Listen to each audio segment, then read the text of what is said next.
মা কাঞ্চন মা আমি ফিরে এসেছি মা। আমার বাংলার বাণিজ্য সফল হয়েছে মা।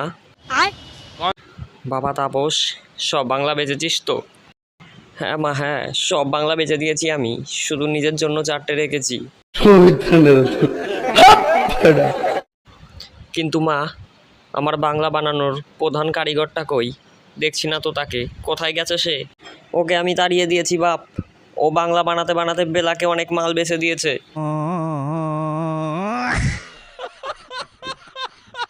না মা না, সে বাংলা বেচেনি, সে কিছু বাংলা সাইড করে রেখেছে আমি এসে খাবো বলে।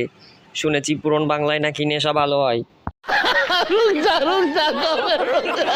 আমি ওকে খুঁজতে চললাম মা, ও না আসলে তো আমার বাংলার ব্যবসায় বন্ধ হয়ে যাবে। কেমন দিলাম? বোম শঙ্কর, কি হয়েছে বাবা তোর? এখানে বসে আছিস কেন তুই এমন করে? সাধু বাবা, আমার বাবা একজন প্রকৃত বাংলাখোর।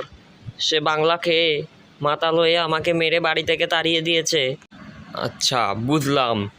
कितने तेजस्वी लोग हैं हमारे पास, कितने शानदार विचार रखते हैं। শোন বাপ, তুই ঘরে ফিরে যা। তাছাড়া আমি এখানে কিছু করতে পারবো না, কারণ বাংলাখোররা তো খুব ভয়ঙ্কর হয় রে। কেমন দিলাম?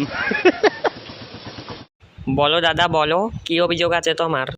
আমি একটু বজনের কাছে বিড়ির আগুন চাইছি বললা, ও আমার বান্টুতে লাথি মারছে। আমি এর বিচার চাই। আগে ওরে আমি কত বিড়ি দড়ায়া খাওয়াইছি, আর ও আমার বান্টুতে লাথি মারছে।